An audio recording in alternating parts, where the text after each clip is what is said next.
रहीम अस्सलाम वालेकुम नाजरीन। प्रोग्राम सच बोलो के साथ मैं महविश मुमताज़ बेग। नाजरीन, प्रोग्राम में बात करेंगे आम आवाम की, यानी कि पाकिस्तानी आवाम जो इस वक्त महंगाई के बोझ तले जो है वो दबे हुए हैं। यकीनन नाजरीन, when we talk about inflation तो एक ही जो है वो बात सामने ही आती है कि आईएमएफ की वजह से महंगाई है। और ये जब आईएमएफ हमें कर्ज दे देगा, इस प्रोग्राम में जब हम एंटर हो जाएंगे कि कर्ज मिल जाएगा, उसके बाद जो है वो आवाम को रिलीफ मिल जाएगा, ये दावा है मौजूदा हुकूमत का। लेकिन नाजरीन, महंगाई का एक बड़ा तूफान आने वाला है।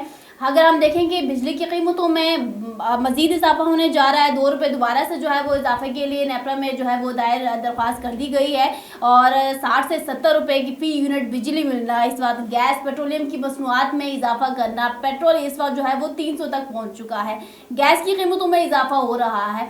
तो ये सब नाज़रीन, इस वक्त तो गरीब आवाम जो है वो महंगाई से दो चार हैं। और सियासतदानों की अगर बात करें, सियासी जमातों की, तो वो अपनी सियासत बचाने में इस वक्त लगे हुए हैं। अगर हम हुकूमत की बात करें तो हुकूमत को जो है वो किसी भी तरह से अपोजिशन को टफ टाइम देना है, अपोजिशन को ये मुंह तोड़ जवाब देना है कि आप लोगों की जितनी भी आप लोग हाथ पैर मार लें, उससे हमारी सीटों को या हमारी हुकूमत को कोई फ़र्क नहीं पड़ने वाला।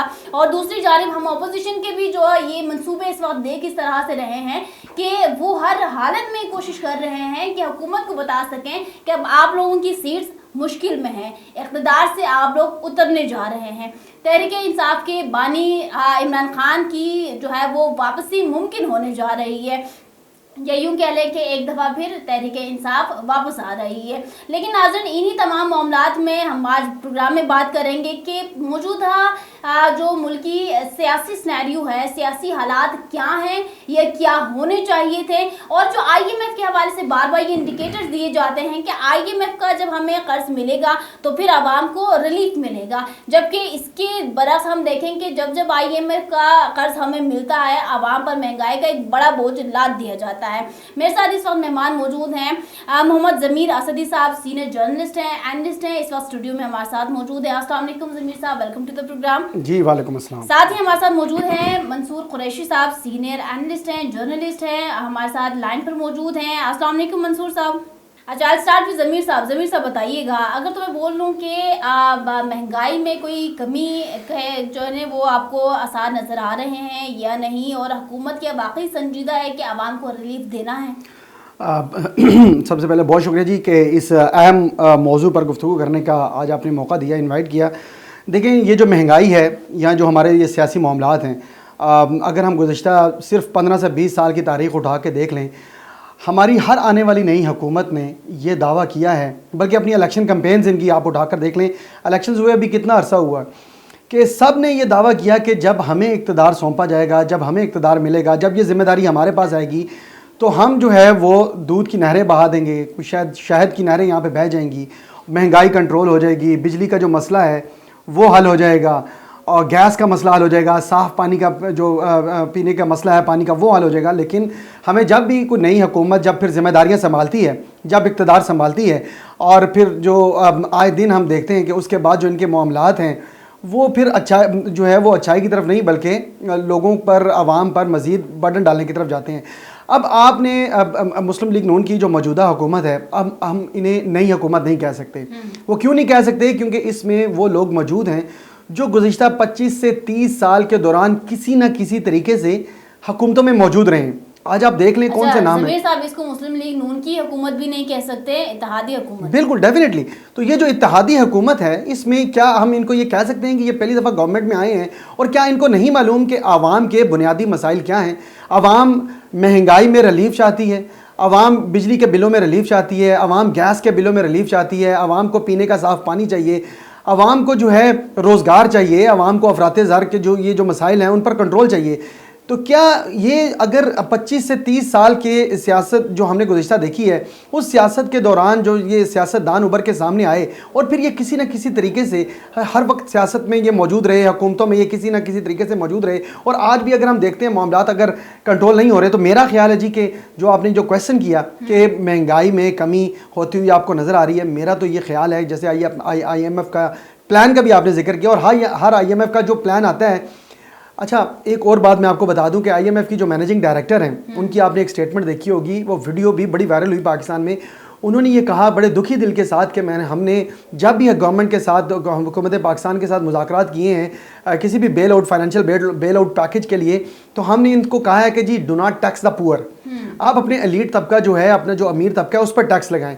लेकिन यहाँ होता क्या है कि आप जनाब हर बजट में और जब भी कोई नया पैकेज आता है तो आप गरीब तबके पर टैक्स लगाते हैं। तो ये महंगाई का जो बोझ है ये किसी सूरत कम नहीं हो रहा। और अब फिच की एक नई जो रिपोर्ट आई है उसमें भी आप देख लें कि उन्होंने ये कह दिया है कि ये गवर्नमेंट जो है उनके अपने एक ज़ाती तज़किया है ये कि ये 18 माह की शायद मेहमान अच्छा ज़मीर साहब, एक तो आपको महंगाई में कमी के आसार नज़र नहीं आते, मेरे सवाल का दूसरा हिस्सा कि क्या हुकूमत संजीदा दिखाई दे रही है आपको इस वक्त? देखिए, हुकूमत की अगर हम बात करें, हुकूमत डेफिनेटली कोशिशें करती हुई नज़र आ रही है, अपनी डायरेक्शन सीधी करती हुई नज़र आ रही है। अब बैरूनी ममालिक के दौरे भी इन्होंने किए, शहबाज शरीफ साहब ने मिडल ईस्ट के बड़े ऊपर नीचे दौरे किए, चीन के दौरे किए, दीगर दोस्त ममालिक के। आपको लग रहा है कि वो कोशिशें कर रही है। ठीक हो गया। यहाँ पर मंसूर साहब, पहले तो प्रोग्राम में खुशामदीद। मंसूर साहब, आपसे भी यही सवाल कि ये महंगाई में इजाफा क्यों होता है? क्या ये हुकूमत की कोई नाअहली है या फिर IMF की कड़ी शराइत का नतीजा है? जी बिल्कुल, आपने बजा फरमाया। जो ज़मीर साहब कह रहे थे उनकी बातों में भी बहुत वजन है। जो असल बात वही है कि वही लोग हैं, वही सियासतदान हैं, वही चेहरे बदल के आते हैं, वही पार्टियां बदल के आते हैं। मसला ये है कि जब भी कोई पार्टी आती है वो अपने दावों के साथ आती है और आवाम को जो दावे करके आते हैं वो पूरे नहीं करते। और आपको पता है कि अवाम आज वो 5 साल वाला इंतजार नहीं करती। उसे भी पता होता है कि हुकूमत आई है तो ये हमारी काया पलट देगी, इन्होंने ये वादे हमसे किए हैं। वो 6 माह के अंदर अगर नहीं पूरे होते तो वो उसके ऊपर आ जाते हैं कि हमें जनाब तब्दीली नहीं नजर आई। इससे पहले भी जो हुकूमतें आई हैं, जिन्होंने जो वादे किए, चाहे वो PTI की हुकूमत थी, चाहे नून लीग की थी, चाहे पीपल्स पार्टी की, चले जाए, दावे सबके एक जैसे होते हैं। मगर जिस वक्त IMF का मामला जब चलता है तो उसमें आपको पता है कि कोई भी आपको मुफ्त में तो शराइत नहीं देता। वो आपको बिजनेस के लिए सिर्फ पैसे नहीं देता, वो आपको बताता भी है कि आपने यहाँ पैसा किस तरह इस्तेमाल करना है। और फिर वो साथ ये भी पूछता है कि मुझे पैसे की वापसी किस तरह होगी। वो आपको साथ उसका पूरा क्राइटेरिया बताएगा कि आप इस तरीके से पैसे हमें वापस करेंगे। उन्हें इससे कोई गरज नहीं होती, उन्हें अपने पैसे से गरज होती है कि हमने आपको पैसा दिया कारोबार करने के लिए, आपको पैसा दिया अवाम की फरोग बहबूद के लिए। मगर यहाँ पर जो सिस्टम है वो ये है कि यहाँ पर जो आएगी उसमें आपने देखा कि जितना भी एलीट लोग हैं उनका उस पूरे शराबिया का तर्ज बिल्कुल ही चेंज है। उन पर कोई असर नहीं होता। आज अवाम के लिए काम आ जाएगा, कोई असेंबली में समय कोई किसी किस्म का वो बजट आ जाएगा तो उसके ऊपर सारे एतराजात आ जाएंगे। मगर जिस वक्त पार्लियामेंटेरियन की या सेनेटर्स की तनख्वाहें बढ़ाने का मामला आएगा सब पार्टियां एक हो जाती हैं। सही। उसमें कोई नहीं कहता कि नहीं जी हम अवाम की खातर ये हम पैसा नहीं लेंगे या हम बिजली के बिल नहीं देंगे। कल परसों से गर्दिश कर रही है जो एक आपने देखा होगा कि मैं अब नाम नहीं लेना चाहता, तो उन्होंने कहा जी कि मुझे रिटायरमेंट के बाद 2000 रुपया दिया जा रहा था, 2000 यूनिट दिए जा रहे थे बिजली के। मगर उन्होंने कहा कि मैंने सोलर लगवा लिया, लिहाजा मुझे 2000 यूनिट की पेमेंट कर दिया करें। बिल्कुल सही। तो आगे से उनके अदारा जो है बहुत बड़ा अदारा है, उन्होंने आगे से इनकार किया कि नहीं पेमेंट की हमारी पॉलिसी नहीं है। वो लेटर जो है सोशल मीडिया पे वायरल हो चुका है। तो लिहाजा ये यहाँ पर कोई भी इस मुल्क के लिए नहीं सोचता, हर बंदा इनफरादी तौर पे अपने लिए सोच रहा है। मंसूर साहब 2 क्विक क्वेश्चंस फॉर यू। एक तो आपने कहा कि अब हुकूमत के जो वादे ऐलानात होते हैं उसको देखते हुए आवाम 5 साल का इंतजार नहीं करती। आवाम कहती है कि 6 महीने में अगर आपका रिजल्ट दिखाई नहीं दे रहा तो फिर जो है वो आवाम का दूसरा एक बिहेवियर भी देखने को मिलता है।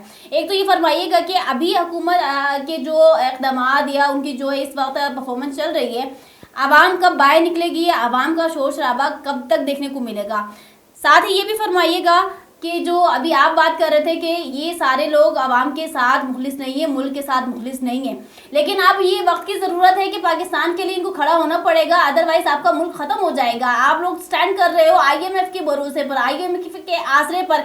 जिस दिन IMF ने आप लोगों से किनारा कशी अख्तियार कर लिया फिर पाकिस्तान जाएगा कहाँ? जी, जहाँ तक IMF की बात है, बहुत सारे मुल्क ऐसे हैं जो IMF के बगैर भी चलते हैं। जब 2018 से पहले हमने फैसला कर लिया था कि अब हम नहीं लेंगे, मगर हमारे यहाँ बदकिस्मती है कि यहाँ पर जब हुकूमतें चेंज होती हैं तो उनके लोग जो हैं, उनके मशीर जो हैं वो भी आ जाते हैं, नए नए लोग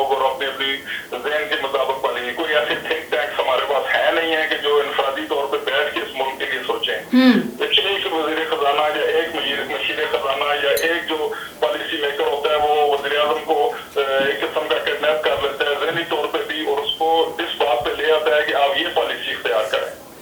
हमारे यहाँ यही कुछ होता है कि कुछ सबसे बाद उस वज़ीर खजाना को हटा के दूसरा लगा दिया जाता है कि ये ठीक नहीं था, ये दूसरा ले आए।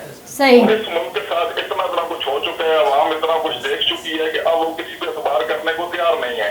ठीक। लेकिन इलेक्शन के दिनों में फिर वही बात आती है, वो फिर एतबार कर लेते हैं। ठीक है। बाकी रह गया रोड पे आने का मसला, तो रोड पे आने से भी कुछ हासिल नहीं होगा। यहाँ पे हर अपोजिशन जो है वो अपना नहीं सोचती, इस मुल्क के लिए नहीं सोचती, वो अपने इक़्तिदार के लिए सोचती है या हुकूमत को गंदा करने के लिए सोचती है। यहाँ पे जो है ना तनकीद बड़े तनकीद होती है, मुशावरत कभी नहीं होती कि बैठ के कोई ऐसी पॉलिसी इख्तियार करें जिससे। ठीक है, अवाम को बताइएगा कि अवाम को बताइएगा, अवाम को भी बता दीजिएगा कि अवाम कोई महंगाई के इस जिन को बेकाबू करने में चूंकि नाकाम तो होंगे ही, तो क्या अवाम जो है वो हुकूमत के खिलाफ बोलेगी? देखें जी, जहाँ तक अवाम की बात है, हर आदमी को ये आज का वाकया नहीं था, एक वक्त ऐसा था जब हम कहते थे कि इस कौम को उस तरफ ले जाया जा रहा है कि जिस वक्त हर आदमी बाहर निकलने को तैयार ही नहीं होगा, उसको पता होगा मैं जिससे चला गया तो मेरे बच्चे पीछे भूखे मरेंगे, दूसरे टाइम की रोटी नहीं है। और आज वो वक्त आ चुका है। ठीक। आज हर बंदा सोचता है कि मैं निकलूं तो सही, मगर वो ये सोचता है मैं जेल चला गया मेरे पीछे बच्चों का क्या बनेगा, मेरी जुबान से कौन कराएगा। सही। हालात इस जगह पे पहुंच चुके हैं। तो हर बंदा खुदकुशियों पे तैयार है, हर बंदा बच्चे बेचने पे तैयार है, हर बच्चा बीवी को मार रहा है, हर बंदा।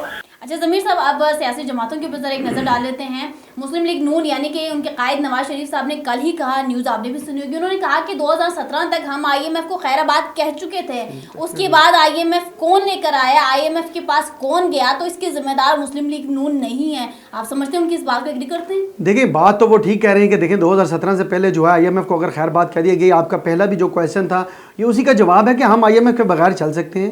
ये ज़रूरी नहीं है कि आप हमेशा IMF के चुंगल में रहे, हमेशा जब भी आप हुकूमत में आए 4-5 अरब डॉलर लें और अपने 2-3 साल 4 साल जितने भी आप लगाएं और निकल जाएं।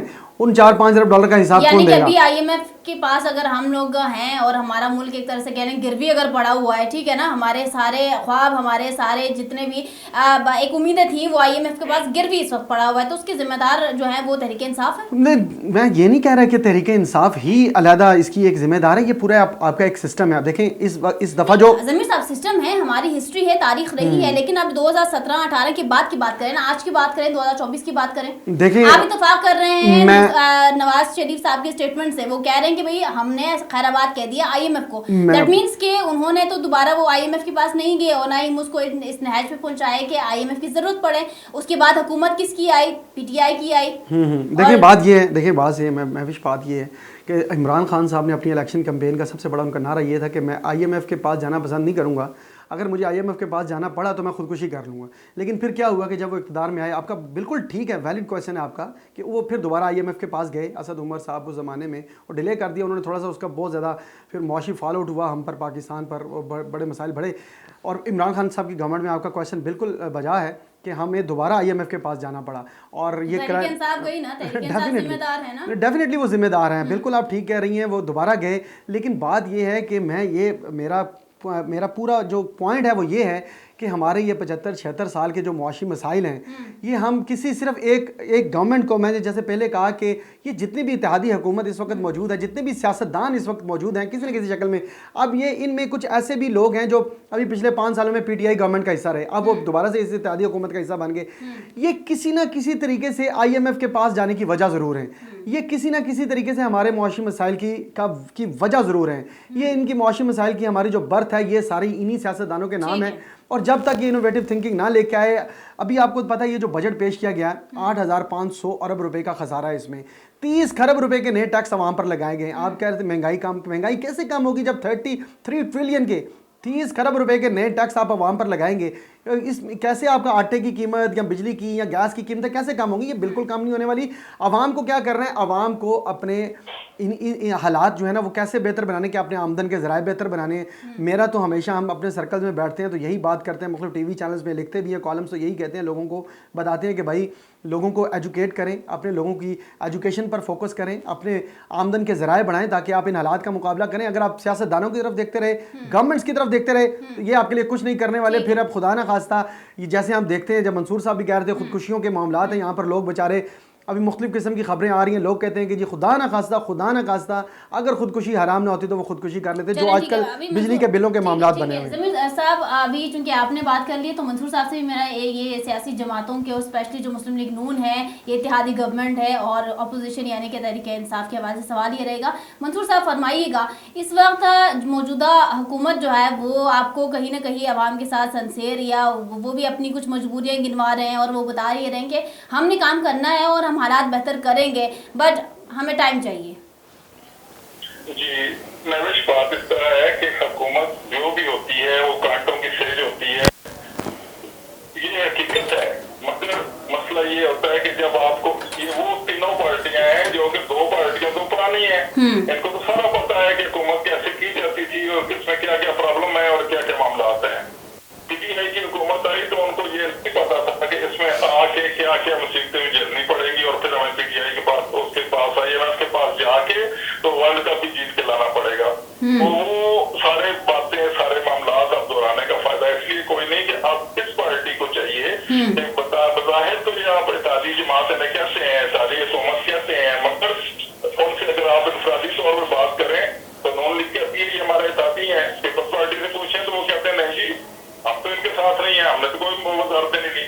तो मसला ये है कि वो कहते हैं हम इनके गुनाहों में शरीक नहीं होना चाहते, जो उनकी आपस में ही नहीं बनती है, कुछ भी नहीं है। पहले अपोजिशन थी पिछली पीटीआई की, तो वो अपोजिशन को रगड़ते रहे, अब ये है तो ये उनको रगड़ा दिए जा रहे हैं। अभी थोड़ी देर पहले बानी पीटीआई का पीटीआई के जो चेयरमैन है गौर साहब, अभी उसकी गिरफ्तारी हुई है 5-10 मिनट पहले, और साथ ही रऊफ साहब की हुई है तर्जुमान जो पीटीआई के उनकी इस्लामाबाद से। तो ये एक दूसरे को इसी तरह रगड़े दे रहे हैं, इसी तरह जनाब उसको करे जा रहे हैं। तो असल चीज वो है कि अवाम कहाँ जाए। सही, बिल्कुल ठीक। इनकी तरफ देख रही है, अवाम महंगाई कम करने के बारे में सोच रही है। दूसरा आपने बात की जिम्मेदारी की, जहाँ जिम्मेदारी है कोई भी हुकूमत जो आती है उसकी कभी ख्वाहिश नहीं होती कि उसे लोग बुरा भला कहें, लोग उसे गलत कहें या वो अच्छी हुकूमत ना कर सके। मगर मैंने पहले कहा कि जितने वजीर मशीनरी इम्पोर्टेड भी होते हैं और उनमें लोकल भी होते हैं, तो वो हर एक बंदे की सोच है पूरी जो है ना मुल्क उसकी जो अवाम को लगा दिया जाता है उसके ऊपर। तो एक ट्रक की बत्ती के पीछे पार्लियामेंट को लगा देगा, वो सारे उस पर चल पड़ेंगे, ठीक है जी ये बंदा सियाना है, काम में आ गया, ये सारा कुछ करेगा। मगर हकीकत ये नहीं है। यहाँ पर थिंक टैंक्स बनाने की जरूरत है हर शोबे में, और उसके बाद फैसले हों और उनके ऊपर बाकायदा फैसले इस तरीके से किए जाए तो उन पर अमल दरामद करके उससे निकाला जाए। अगर आपने टैक्सेस लगाने हैं IMF से कर्जा लेके, जो हमसे टैक्स लगा के आवाम से टैक्स लेके उनको देना है, तो वही टैक्स आप और उससे बड़ा टैक्स लगाए, मगर IMF से पैसा ना उठाए। ठीक है, वो टका पैसा लेने के बजाय आप आवाम से पैसा न जोड़े, फूल न जोड़े। मगर वो 1 साल के लिए होगा, 2 के लिए होगा, 5 साल के लिए होगा, मगर जो आप कर्ज उठा रहे हैं ये 2020 से 2030 तक जाएगा। बिल्कुल ठीक, ये सूद के साथ जाएगा। आवाम जो आपको कर्जा टैक्स देगी वो बढ़ता जाएगा। तो लिहाजा बेहतर है कि सिर्फ आवाम पे टैक्स का लोड डाल लें, IMF से पैसा ना उठाएं। चलो ठीक है, ठीक है, बहुत शुक्रिया मंसूर साहब आपका प्रोग्राम में ज्वाइन करने का, ज़मीर साहब आपका। नाजरीन, यहाँ पर अभी यही बात जो है वो समझ में आती है कि आम आवाम जो है वो कुर्बानी का ऐसा बकरा है कि जिसके ऊपर सारे जुल्म सितम जो है वो कर ले, चाहे वो अपोजिशन हो, चाहे वो इत्तेहादी जमातें हों या कुछ ऐसी जमातें हों जो कि आवाम के हमदर्द होने का दावा करती हैं। तो ये अब जब पिसना आवाम नहीं है, कुर्बान आवाम नहीं होना है, तो ये सियासी जमातें आखिर कर क्या रही हैं? ये एक दूसरे के गिरबान फाड़ने और एक दूसरे की टांगे काटने के ऊपर लगी हुई हैं। तो इन सियासी जमातों से यही गुजारिश है कि अगर आप लोगों ने यही कारनामे बजा लाने हैं तो फिर आप लोग अपनी जंग एक साइड पे लड़ते रहें, क्योंकि जब मफादात की बात आती है नाज़रीन तो ये सारी सियासी जमातें एकदम से ऐसे यकजा हो जाते हैं जैसे कि ये मुल्क जो है वो इनका है और यहाँ पर बैठ के काम करना इन्हीं की जिम्मेदारी है। बट आवाम के लिए जब डिलीवर करना हो तो ऐसे पीछे भागते हैं, ऐसे जो है वो इनके बिहेवियर्स चेंज होते हुए नजर आते हैं कि जिनकी मिसालें कहीं नहीं मिलती। So in the end of program I just want to say that everything is possible, nothing is impossible, just the only possible is impossible, otherwise everything is possible. So just believe in yourself, अच्छे काम करें अच्छे नियत के साथ और मुझे दीजिए इजाज़त। अल्लाह हाफिज़।